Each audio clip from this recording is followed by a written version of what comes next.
So I started actually doing environmental policy.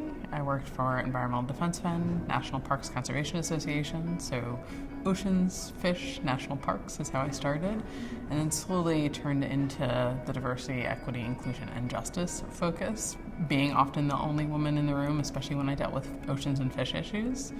Being the only woman of color in the room, I was often one of many women, but not women of color.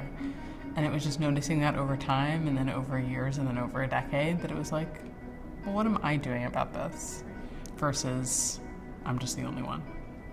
So I'd say with our first report by Dr. Josita Taylor actually documenting that data, it was the first time people really had an understanding of what were the numbers. Because we had anecdotal information, but nothing really concrete. And so I think that really was one of the first wake-up calls that was really documentable, which is to say, like, okay, so we're really talking about 12 to 16%.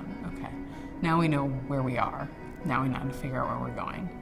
And what I say is a lot of organizations have taken that to heart and are really starting to figure out how do we embed equity and justice into our institutions and then eventually into our partnerships. But starting internally first, and you're seeing several, especially of the largest NGOs and foundations, really look at themselves and say, okay, if we care about this, what are we actually doing about it?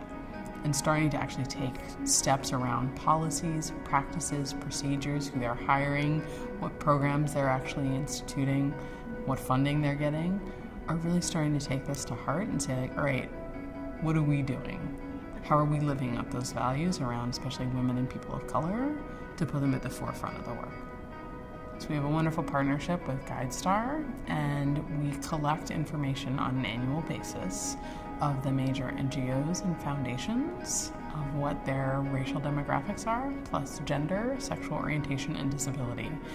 And then we publish that information on an annual basis to give people a sense of where we are in comparison to the demographics of the United States, which is about 38%. The demographics of most of the NGOs and foundations in the environmental space are between 12 and 16% people of color.